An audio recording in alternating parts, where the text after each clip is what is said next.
Sexual shame is the big obstacle preventing you from internalizing any sexual psychology or sexual technique that will allow you to master your sexuality and sexual intimacy. Remember, those are two different things, emotional intimacy and sexual intimacy. Emotional connection means that you're going to be really good friends, really good partners. But whether you guys are good in the bedroom together is a separate question. I've devoted an entire episode to sexual shame, and I've also addressed it in other episodes. Welcome to the Masculine Psychology Podcast, where we answer key questions in relationships, attraction, success, and fulfillment. Now, here's your host, world-renowned therapist and life coach, David Tien. Welcome to the Masculine Psychology Podcast. I'm David Tien, your host. In this episode, I'll be answering a listener question about how to grow sexual passion in a long-term relationship over time. My answer to that will also be directly relevant to how to spark and grow sexual passion in a new relationship with a partner you've just met. So let's get right to the question here. This one comes from Gershan Singh. He writes, "Hey David, I have a question. Lately, I've been seeing a lot of women on the internet who are in committed marriages and relationships, but they are not attracted to their husbands. They say they have emotional intimacy, but no sexual intimacy." So, as an aside, first of all, who are these women on the internet who are going on the internet saying that they're in committed marriages and relationships, but then saying they're not attracted to their husbands? So this was a follow-up question that I gave to the comment. Gershan hasn't replied yet to my original question, but it's only been a day. But that's already interesting. Where are you hearing this? Where are you seeing this? Is this in Reddit? Are these in some kind of anonymous blogs? I'm curious because if a woman is going on TikTok or YouTube and showing her face in a video saying that she's in a committed marriage or relationship, but she's not attracted to her husband anymore, why is she doing that? So already get clear on why. Is she hoping for a therapist to come help? Is she just complaining? Is she just trying to get attention? Is she trying to flip this in some way? Always look at your sources. But I will take this at face value, Gershan, and I will grant you that there are these women that you're claiming, and I'll just keep going. So he says he's been seeing a lot of women on the internet in committed marriages and relationships, saying that they're not attracted to their husbands, saying they have emotional intimacy but no sexual intimacy. And then he concludes, "It seems to me like sexual attraction cannot be created, even if there's emotional intimacy." So that's the first half of his question. He then goes on.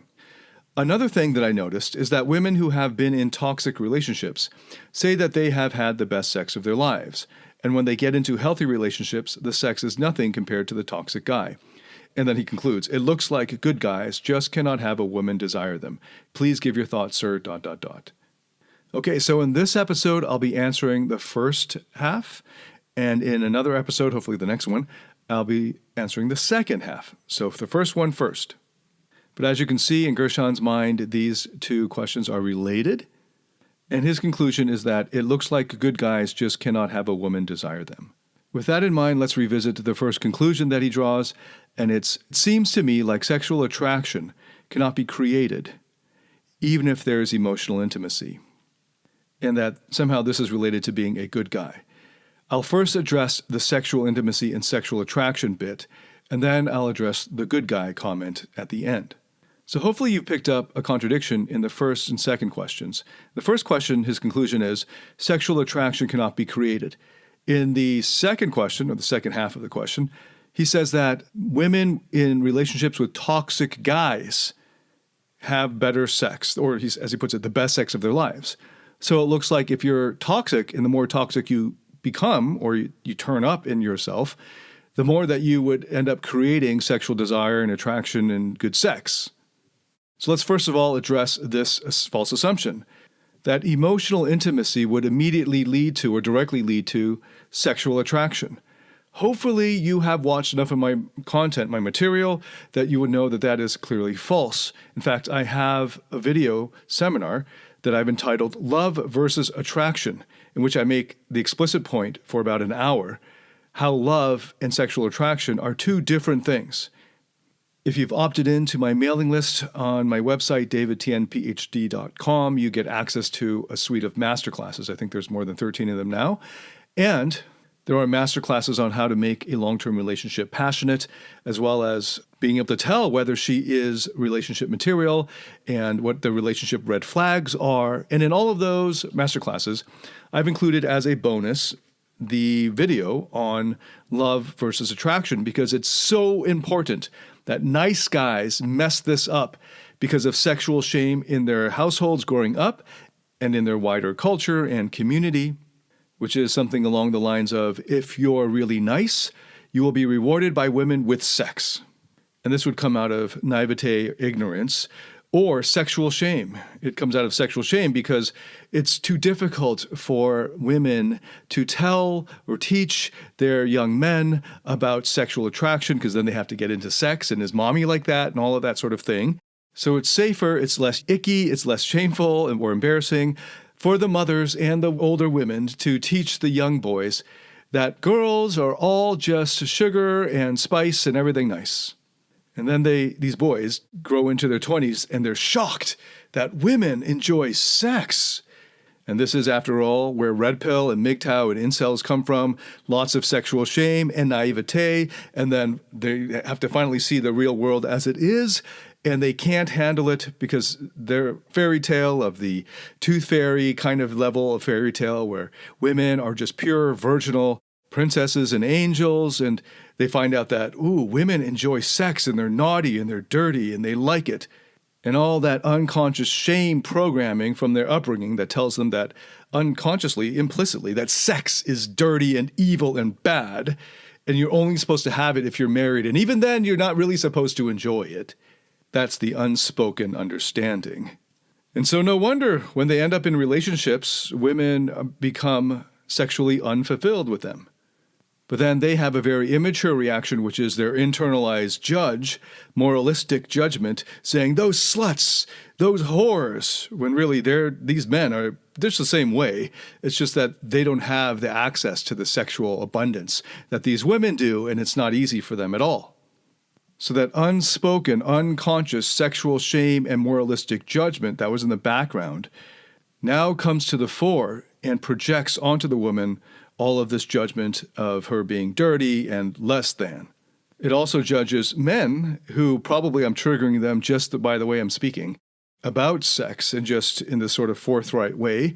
Those what incels call chads, guys who get laid and are good at sex, and they judge them as players, cads, manipulative, evil, and all of that. All those people, men and women who enjoy sex and have thriving sex lives, they're evil.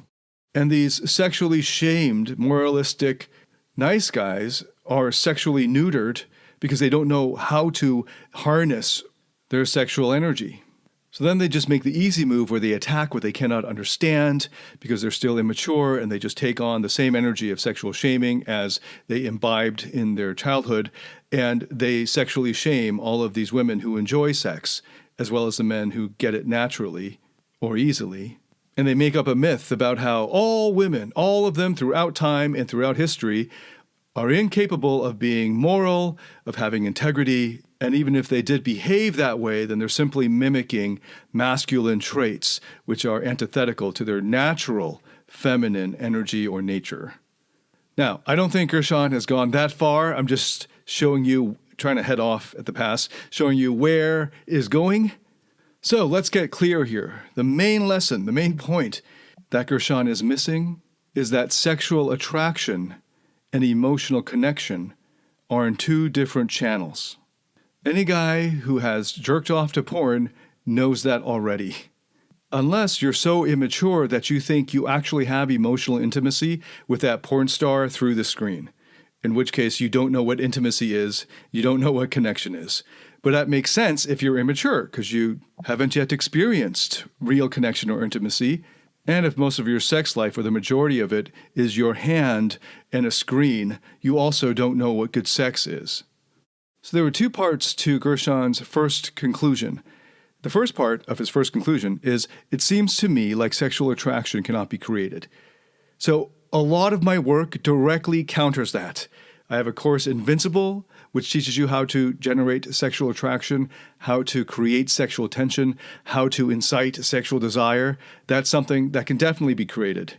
I know it's hard for young men these days, young men as in their 20s, to even imagine that sexual attraction is something that you can create, that you can increase, that to some degree it is within your control to be more or less sexually attractive. I know this is a new idea because I read statistics that men under 30, it's like 60-something% of them, almost 70%, have not had sex even once in the past 12 months. If you want to learn how any man can increase sexual attention or sexual desire or his sexual attractiveness, I have a free masterclass on how to create sexual desire. And you can get access to that by opting in on my website, davidtmphd.com. And it's part of the suite of masterclasses. I also go into it in much more depth in my course Invincible, as well as in Rock Solid Relationships. In my course, Rock Solid Relationships, I devote 2 entire modules, modules 8 and 10. These are part of the masculine mastery component of Rock Solid Relationships. I devote 2 entire modules to sex technique and sex psychology, as well as to improving the health of your sexual organs and erectile strength and health and so forth. Because, you need to learn those if you want to increase the sexual passion in your marriage, in your relationship. Passion and connection are 2 different things. So let's get clear on that. Now, returning to his conclusion, the first half was, it seems to me like sexual attraction cannot be created. I'm going to dispense with that. My whole 16 years of work and the many courses I've made, including Invincible and that free masterclass, are directly countering that assumption that sexual attraction cannot be created. Of course it can. The second half is this. So he starts with, it seems to me like sexual attraction cannot be created, even if there is emotional intimacy. He makes it sound like it would be easier to create sexual attraction with emotional intimacy. So this is the great myth that nice guys buy into, that if you're just nice and sweet, then these sweet girls will just give you sex, and they try to earn sex by being nice. That's not how we've evolved. There are 2 different pathways. There's one pathway for sexual passion and another pathway for emotional connection. So it's passion and connection. One pathway for passion, one pathway for connection. If you have a relationship that's all connection and no passion, then you have a really great friendship. And it's basically the sort of platonic, non-sexual relationship or marriage. If you have all passion and no connection, then you have a typical or really good fuck buddy relationship. Actually, the buddy part of the fuck buddy would include maybe 10 to 20% connection there, but it's all sexual chemistry. Or it could be a really great professional relationship that's sexually charged with lots of passion with a professional sex worker or a stripper or something along those lines, where there's relatively little intimacy, real intimacy, but there's lots of passion. Now, an immature guy confuses those 2 things, so he doesn't really know what they are, the difference between connection and passion, because when he gets sexually attracted or aroused, he is now projecting all of his unfinished business, all of his unresolved core issues onto the woman, and he is basically thinking as a kind of fantasy figure that she will fulfill him, she will complete him, she will finally make him feel like he's enough. I've done a ton of episodes on that dynamic of the immature man, so hopefully you can turn to those, Gershon, and understand what's actually happening there psychologically, psychotherapeutically.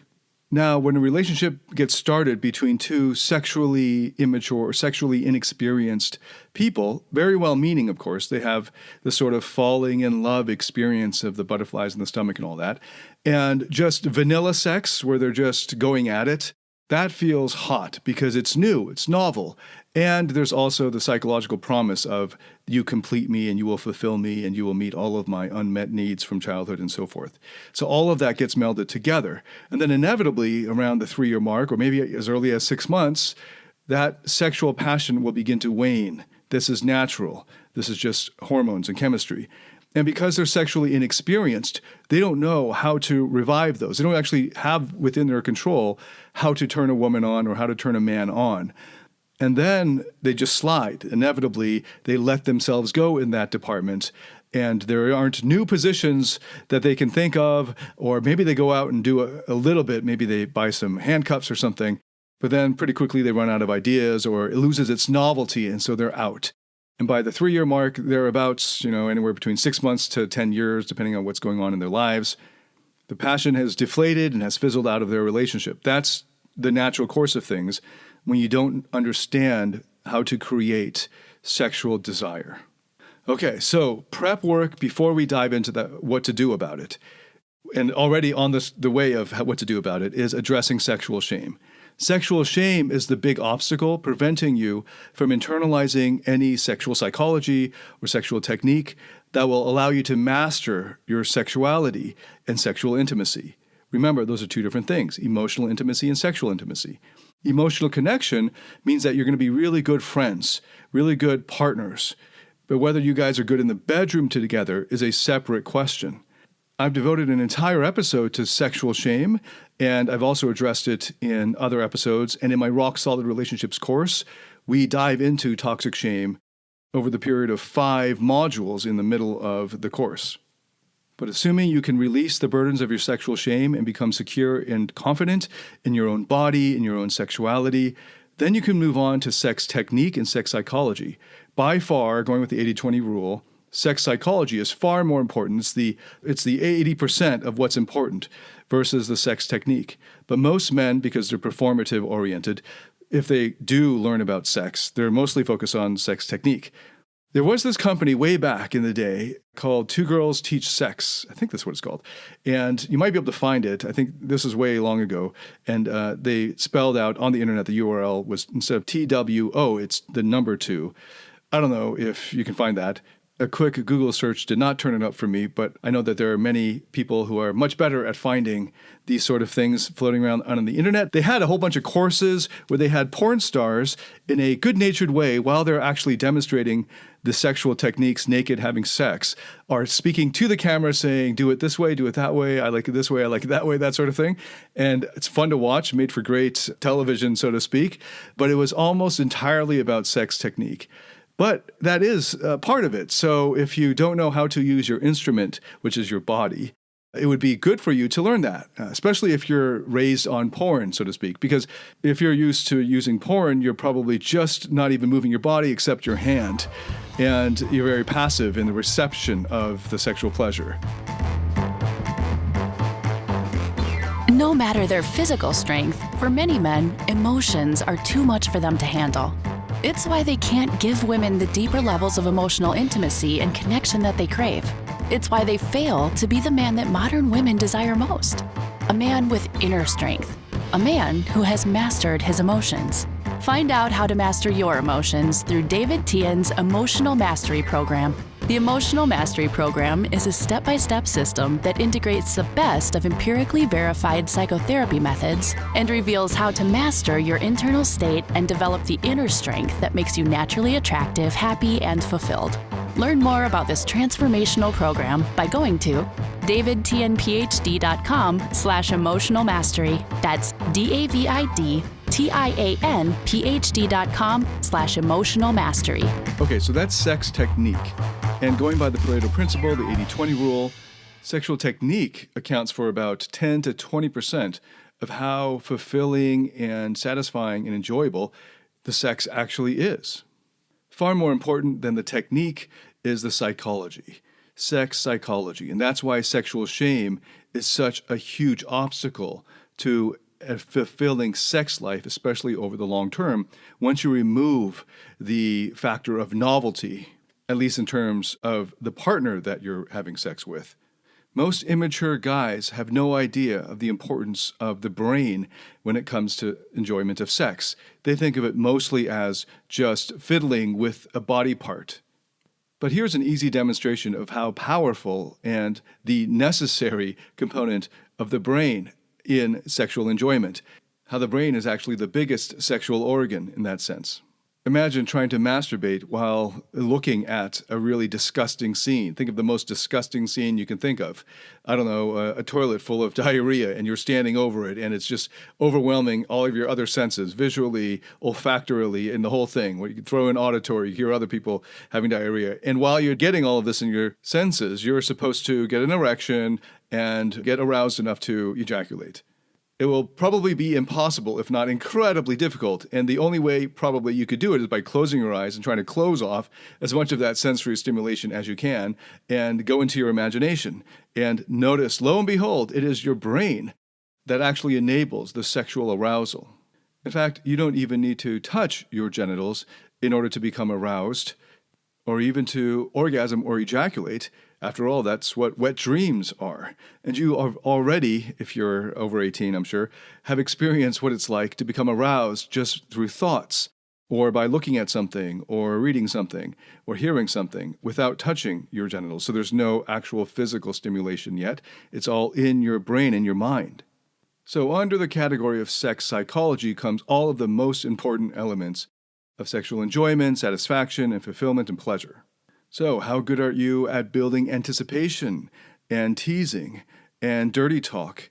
One of the most important dynamics to master is dominance versus immersion, both of which are required, really, for a fulfilling sex life overall.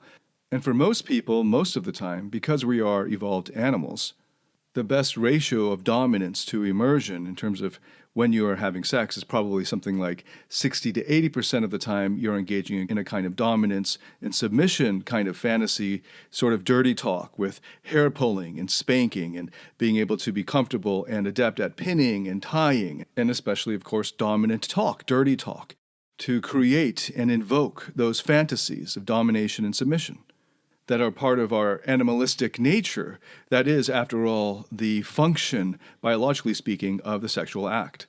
How much of your sexual shame gets in the way of you actually enacting or even learning about how to do this well? Teasing, anticipation, dominance, dirty talk, hair pulling, spanking, leading and creating and evoking fantasy.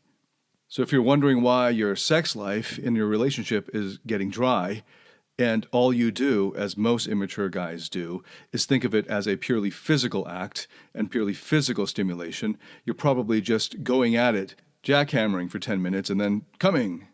And no wonder that gets boring and stale, and the sexual passion and chemistry is gone. And of course, if you suck at sex, the easiest thing to do is to just get a new partner. That's, after all, what happens when guys get bored with the same porn clip that you have been going to, and now they doesn't do it for them, or they get bored of it, and so they find a new clip, and then they're back and going. And that's how most people who suck at sex, who don't understand the psychology of sex, how they just basically go back to that primitive level of the very low level, base level of sexual stimulation and psychology. A big part of becoming more sexually attractive is being in control of your instrument, as we would call it in acting, your body. So this, of course, involves body language and being able to control your body in such a way that you can exude sexuality and sexual energy just in the way you move or stand, as well as the way you dress and hold your body. This is separate from being fit, okay, which also, of course, helps, as well as having endurance for the physical act itself and having the flexibility and so forth. But I'm talking about just being able to be in control of your body language and understanding what body language is sexually attractive, not the slouched, weak-cored man or that overly stiff body language. It also includes eye contact and being able to be good at using different kinds of eye contact, including sexual eye contact and the different kinds of sexual eye contact. This also includes, of course, the sound of your voice, whether you're able to make your voice slow and smooth, whether you're able to invoke sexuality through the tone of your voice, whether you're able to induce relaxation through the sound of your voice, to seduce just with the sound of your voice. Body language, eye contact, tonality, the way you move. This is basic sexual attraction. And of course, being good at generating sexual attraction and increasing your sexual attractiveness as a man is an important part to keeping her turned on and desiring of you. And this is all leading up to the sexual act. This is all extended foreplay. Foreplay begins in the mind, of course, and that begins the moment the two of you wake up, and maybe even, if you want to count it, the day before, and everything leading in between the last time you had sex and the next time you have sex. The buildup over that whole period. Do you even think about that? When you're married, you're now in a long-term seduction that might last 50 or more years. How good are you at seduction? For pickup artists, they might have a good 4 hours in them and might rely on a lot of deception. Well, you won't be able to keep the deception up for long in a marriage, and you better be good at it because you're going to need to call upon it for the next 50 plus years. Now, in a relationship, the connection, the actual emotional intimacy, plays a much bigger role than merely physical attraction. The fact that if you're truly intimate with another person over the long term, your deepest childhood wounds, your deepest psychological buried burdens will get surfaced, and you'll have to deal with that. That, in my mind, is much harder than mastering attraction technique. So that's why I've spent the majority of these episodes focusing on the emotions and the psychology of it. But Gershon's question presupposed that there was already emotional intimacy and the relationship devolved into a kind of platonic friendship. So now he's asking, is it even possible to have sexual intimacy and emotional intimacy over the long term? So I'm focusing now on if you want to increase the sexual passion over time, you'll need to learn how sexual passion and sexual attraction is created in the first place and get good at, master, increasing it over time. So to recap so far, first you've got to deal with the sexual shame. Because if you've got sexual shame, that's going to put a stop to any fulfilling sexual life. And then after sexual shame, I mentioned sex technique, and that's a fun thing to learn, and it's relatively straightforward, assuming you have the flexibility and endurance for it. And then you have sex psychology. And I mentioned some examples under the category of sex psychology, dominance. So I gave examples of dirty talk and hair pulling and spanking and building teasing and anticipation through your sexual talk, and the foreplay that is between sexual encounters with your wife.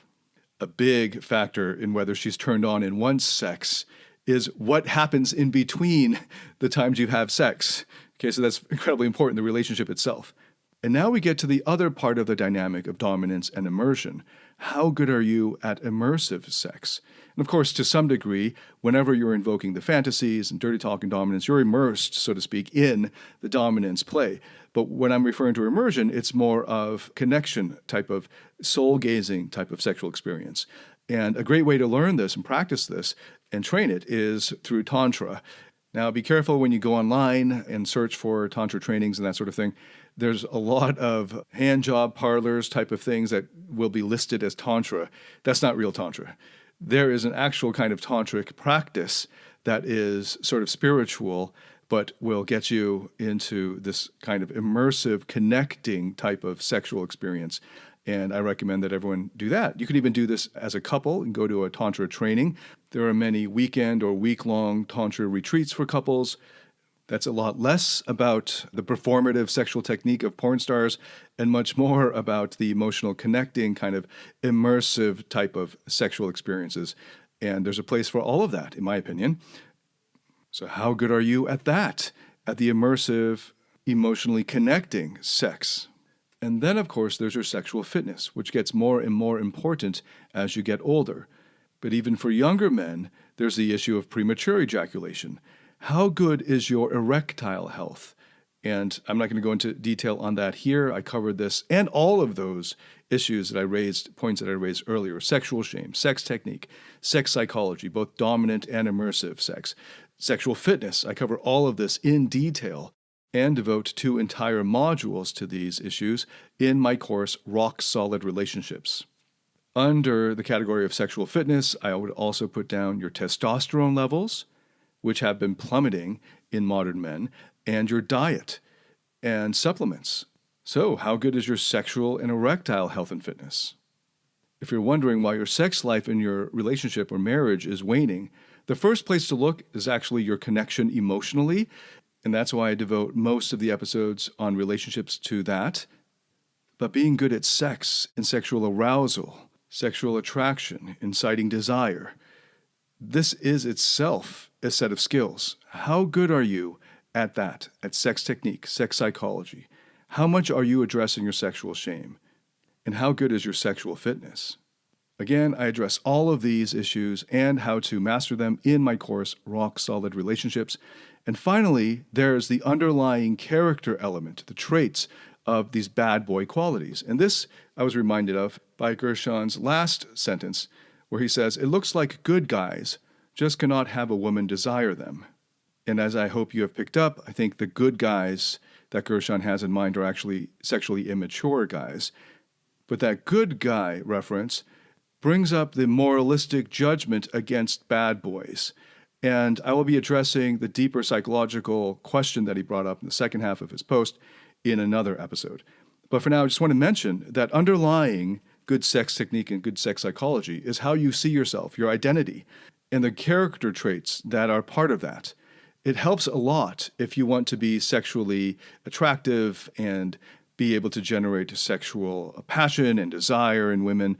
If you have a few qualities that are often associated with bad boys, like being adventurous, being spontaneous, being comfortable with taking risk. A big part of the thrill of sex is the unpredictability of it, the spontaneity of it, the, in a way, taboo nature of it. If sex were predictable and certain, it wouldn't be exciting anymore. And if predictable and certain and safe are the values by which you live your life, then it's no wonder that it's hard for you to spark sexual desire over the long term. So it would help to inculcate, to cultivate these qualities of being adventurous and spontaneous and a risk taker and a leader and assertive. And insofar as you have trouble with any of those character traits, that is, if you have trouble being adventurous, acting spontaneously, taking calculated risks, being a leader or being assertive, insofar as you have difficulty with those traits, you will have difficulty in your sex life in the long term. Now, if those traits don't come naturally to you, if they're not a natural part of the way you are right now, the good news is that very likely you have parts of you that are already like that, and you just need to access them more fully. In my course, Rock Solid Relationships, I have a process to help you access the parts of you that we call, in a Jungian language, archetypes. And this is the lover, and the warrior, and the king. And accessing the lover, the warrior, and the king can make mastering the sexual technique and sex psychology natural and almost effortless. So there's a guided meditative process that I have in my Rock Solid Relationships course that helps you to access these archetypes. Even more, as I've mentioned in previous episodes, further along in your therapeutic process, you will be able to discover whether you have any, and I think everyone does to some extent, have parts that are naturally inclined to, enjoy, and are talented at being adventurous and spontaneous, because those are, in a way, childlike traits. And when you've unburdened more and more of your parts, you'll have more access to a natural adventurousness, a spontaneity, a creativity, propensity toward taking risk, courage. I discover that I have parts that enjoy flirting, building sexual tension, playing with vocal tonality and body language, and enjoy and naturally occupy a charismatic space in groups and in romantic settings. I discovered I had parts that naturally enjoyed being assertive and dominant and taking leadership roles. So very likely you do too. And that would be the most natural way to approach learning, training, and mastering sex psychology and sex technique. And you can do it both ways, learning about the techniques and the psychological principles and the sexually attractive behaviors and practicing those, and at the same time, accessing those parts of you that are already good at that or already inclined to it or have some talent for it. And a big part of accessing those parts of you is to remove the burdens of the sexual shame that have accrued over the decades. Okay, so to recap, I want to remind you that for the most part, and for most people, most couples, sexual issues happen way before you get to the bedroom. And that's where most of the trouble begins. And that's where it should be addressed, the emotional connection and the triggering that happens and the intimacy problems. Now, Gershon's question that I'm addressing already assumes that emotional intimacy isn't the issue and that they have some sort of a platonic emotional connection, but the sexual passion is gone. And that can definitely happen as well because sexual passion and emotional connection are happening on two different channels. So if you just have lots of connection and no passion, you have a really great friendship. And if you have all passion and no connection, you just have a couple that has lots of sexual chemistry, but then have nothing to talk to or say to each other afterwards or before. So you can get good at the sexual passion channel just on its own and add that as a necessary ingredient to a sexual relationship in your long-term intimate relationship. And I covered sexual shame as the saboteur, the big obstacle. And I've mentioned that I've devoted entire episodes to sexual shame before this. I mentioned sex technique. We went into sex psychology. We just started getting into it. There's a lot more, obviously, to say about it. I've devoted entire modules to this in the course Rock Solid Relationships. And I talked about sexual fitness as another category. And then I mentioned about the bad boy qualities of adventurousness, spontaneity, risk-taking, assertiveness, being a leader, and how we have parts of us, like the archetypes of lover, warrior, and king, that are naturally good at those things already and have a talent for them and enjoy them and can get better at them the more practice they get. And that the best way to access them is through a therapeutic process that I've been covering throughout this podcast. And that I've given a summary of in the episode that I've entitled 7 Steps of the Therapeutic Process. And that in the course Rock Solid Relationships, I devote several modules to all of these issues, including accessing your archetypal parts of the lover, the warrior, and the king. Thanks so much for listening. If you like this at all, hit a like on whatever platform you're listening to this on. Leave a comment. Let me know what you thought of it. Give me that feedback. I'd love to hear your feedback. And if this helped you in any way, please share it with anyone else that you think could benefit from it. And thank you, Gershon, for the question. And thank you for listening. And until next time, David Tien, signing out.